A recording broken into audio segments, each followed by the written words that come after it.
ابھی ایک video social media پہ بہت زیادہ وائرل ہو رہی ہے، مصر کے اندر ریسنٹلی ایک واقعہ ہوا، عشاء کی نماز ادا ہو چکی ہے، ایک نشئی نماز عشاء کے بعد جب نمازی جا چکے ہیں، چند نمازی مسجد میں باقی ہیں کہ وہ مسجد میں داخل ہوا، اور داخل جب ہوا تو نمازیوں نے اس سے نفرت کی، اسے دھکے دیے، اسے باہر نکالنے لگے اور کہنے لگے تیرے منہ سے شراب کی بدبو آ رہی ہے، یہ اللہ کا گھر ہے، واپس چلے جاؤ، تیرے میلے کچالے کپڑے ہیں، جسم تیرا گرد آلود ہے، تیرے جسم سے بھی سمیل آ رہی ہے، تیرے منہ سے شراب کی بدبو آ رہی ہے، نکل جاؤ یہاں سے۔ لیکن وہ نشئی ایک ہی بات کر رہا ہے، مجھے بھی نماز پڑھنی ہے، مجھے بھی نماز پڑھنی ہے۔ اتنے میں امام مسجد نے دیکھا مسجد میں تکرار، بحث، آواز اونچی ہو رہی ہے، آگے بڑھا، لوگوں سے کہتا ہے پیچھے ہو جاؤ، یہ کتے سے برا تو نہیں ہے، انسان ہے، پیدا ہی نشئی تو نہیں ہوا، پیدا ہی چور تو نہیں ہوا، پیدا ہی انسان ڈاکو تو نہیں بن جاتا، زمانے حالات کے تھپیڑے اسے غلط رستوں پہ چلا دیتے ہیں۔ اکثر تھانوں میں، کچہریوں میں، عدالتوں میں لکھا ہوتا ہے جرم سے نفرت کریں، مجرم سے نہیں، یہ میرے نبی کا بھی اصول ہے، لتھڑا ہوا ہے گناہوں سے، برا ہے ملا لو، پاس بلاؤ، میرے نبی قریب کرتے تھے، اسے سدھارتے تھے۔ آج المیہ تو یہ ہے چھوٹے بچے مسجد میں آ جائیں تو نمازی اس سے نفرت کرتے ہیں، پتہ نہیں کس دین کی، اللہ ہمیں دین کی سمجھ عطا فرما دے۔ یہ عقل مندی نہیں ہے، اللہ کے گھر میں کوئی آ جائے تو مت روکو، یہی تو ایک گھر ہے جس میں اجازت کی ضرورت نہیں ہے، یہی تو ایک گھر ہے جس میں انسان بلا اجازت داخل ہو سکتا ہے۔ بات دور نہ نکل جائے، وقت کم ہے، لوگوں نے اس کو دھکے مارے، امام مسجد نے اسے سینے سے لگایا، کہا نہیں پیچھے ہٹو، مجھے سننے دو کیا کہہ رہا ہے، کہتا ہے مجھے بھی نماز پڑھنی ہے۔ امام مسجد نے کہا نماز کے لیے وضو شرط ہے، پہلے وضو کرو، کہتا ہے وضو کرنا نہیں آتا۔ امام مسجد نے باقاعدہ پریکٹیکلی، عملی طور پہ اس کو وضو کروایا، ہاتھ دلوائے، منہ میں پانی ڈلوایا، کلی کروائی، چہرہ دلوایا، بازو دلوائے، قدم دلوائے، پورا وضو اس کو کروایا، پھر اسے ویسے ہی با جماعت نماز پڑھائی جیسے اس سے پہلے وہ پڑھا چکا تھا۔ آپ کو پتہ ہے جب دو بندے نماز با جماعت پڑھنا چاہیں، تیسرا بندہ کوئی ہو نا، امام بائیں طرف کھڑا ہوتا ہے اور مقتدی دائیں طرف کھڑا ہوتا ہے۔ امام مسجد بائیں طرف کھڑا ہوا اور مقتدی وہ نشئی اس کو دائیں طرف اپنے ساتھ جوڑ کے کھڑا کیا۔ ابھی ایک رکعت نماز پڑھی ہے، پہلی رکعت کا دوسرا سجدہ وہ نشئی کر رہا ہے، امام مسجد دو سجدے کر کے دوسری رکعت کے لیے کھڑا ہو جاتا ہے، لیکن وہ نشئی سجدے سے سر نہیں اٹھاتا۔ امام مسجد نے سمجھا شاید نشے میں ہے، سو گیا ہوگا، مفلوق الحال ہے، علم نہیں ہے، اچھے برے کی پہچان نہیں ہے، غلط صحیح کا پتہ نہیں ہے، نشے میں عقل انسان کی اس کے بس میں نہیں ہوتی، سجدے میں ہی چھوڑا۔ خود امام مسجد نے دوسری رکعت نماز ادا کی، سلام پھیرا، اس نشئی کو ہلایا تو وہ مر چکا تھا۔ اللہ نے موت دی تو سجدے کی حالت میں دی۔ کسی بھی شخص کے چہرے پہ مت جائیے، کسی کی غربت کا مذاق مت اڑائیے، کسی کے میلے کپڑوں کو دیکھ کے، اپنے صاف کپڑوں کو دیکھ کے اسے حقیر مت سمجھیے۔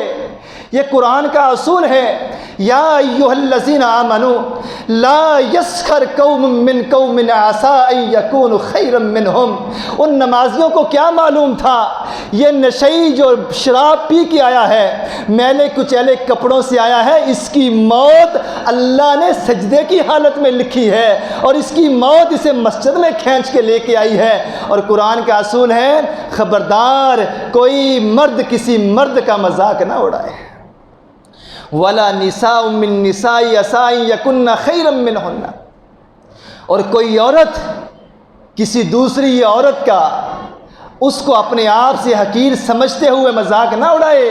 ہو سکتا ہے جس کا تم مذاق اڑاتے ہو، جو تیری نظروں میں حقیر ہو، جس کی عزت تیری نظروں میں نہ ہو، جس کا وقار تیری نظروں میں نہ ہو، جس کی حیثیت تیری نظروں میں کچھ ہو ہی نہ، اللہ کے دربار میں جو اس کا مقام ہو وہ تیرا ہو ہی نہ۔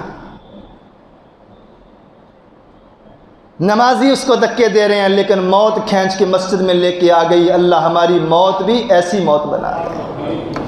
سجدے کی حالت میں موت آئی ہے اور یہ نشئی اللہ کی جنتوں کا وارث بن جاتا ہے، اور خاتمہ بالایمان، نیکی پہ موت، نیکی کرتے ہوئے موت، یہ جنت کی ضمانت ہے۔ سعودی عرب کے شہر ابہا کا واقعہ مجھے کبھی نہیں بھولتا، پہلے بھی شاید یہ بات میں نے آپ کے سامنے رکھی ہو، ضرور سنیے، ایمان تازہ ہوگا۔ ایک بیٹی، اس کی رخصتی کا وقت آن پہنچا ہے۔ خواتین یہ میری بات جلدی سمجھ جائیں گی اور اس معاملے کی نزاکت کو زیادہ گہرائی سے جانچ جائیں گے۔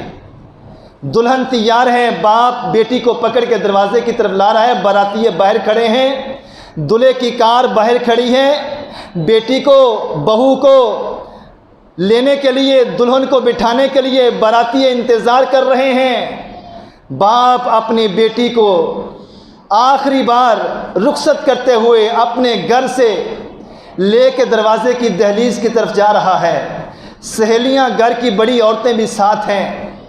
اتنے میں ابھی یہ دلہن، یہ بیٹی باپ کے گھر سے باہر قدم نہیں رکھتی، دروازے کی دہلیز تک پہنچتی ہے کہ عصر کی اذان اس کے کانوں میں آواز آن پڑتی ہے، اللہ اکبر، اللہ اکبر۔ یہ دلہن وہیں رک جاتی ہے۔ باپ نے پوچھا، بیٹا کیا ہوا؟ کہتی ہے، بابا جان باہر مہمانوں کے پاس جائیے اور انہیں بولیے 10 منٹ کا ٹائم دے دیجئے، میری بیٹی نماز پڑھنا چاہتی ہے۔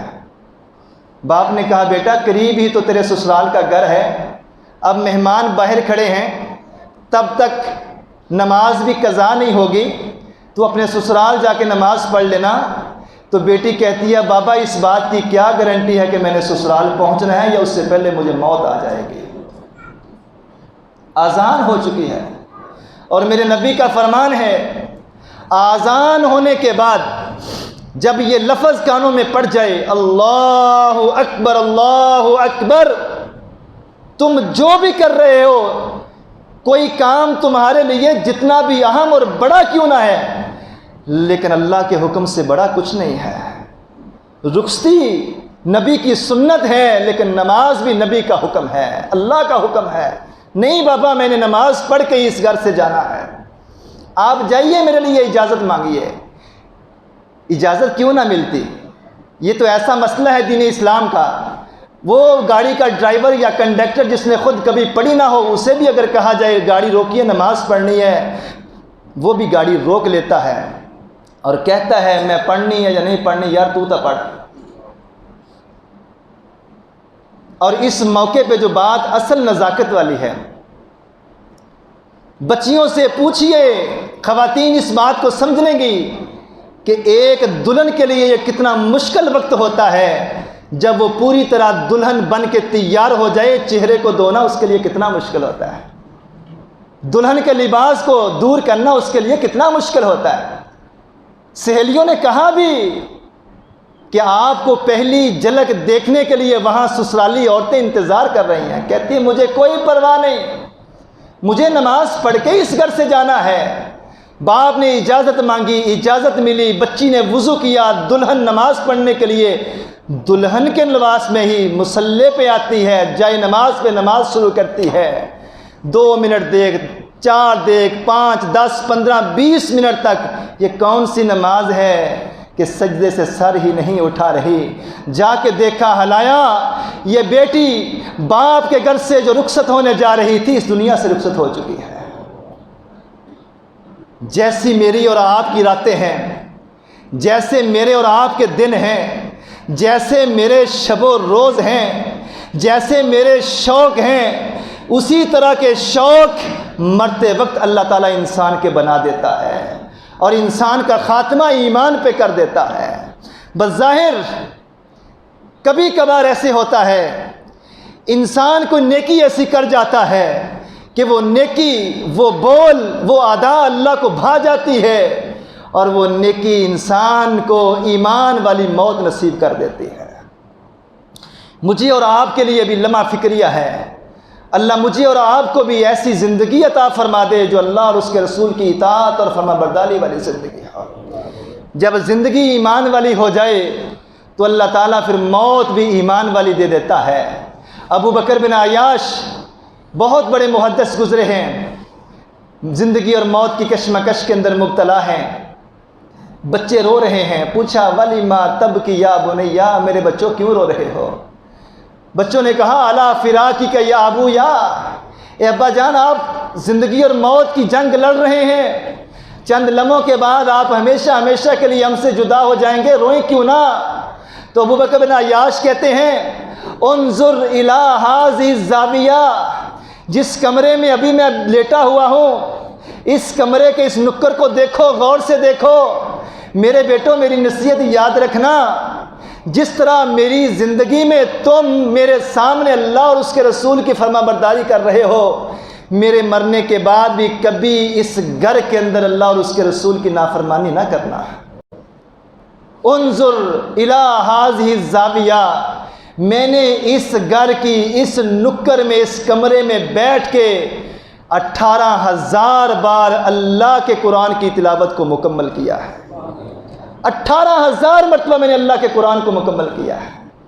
ابھی یہ باتیں کر ہی رہے تھے کہ موت کا فرشتہ آتا ہے اور ابو بکر بن عیاش پڑھ رہے ہیں لا الہ الا اللہ محمد رسول اللہ، روح پرواز کر جاتی ہے۔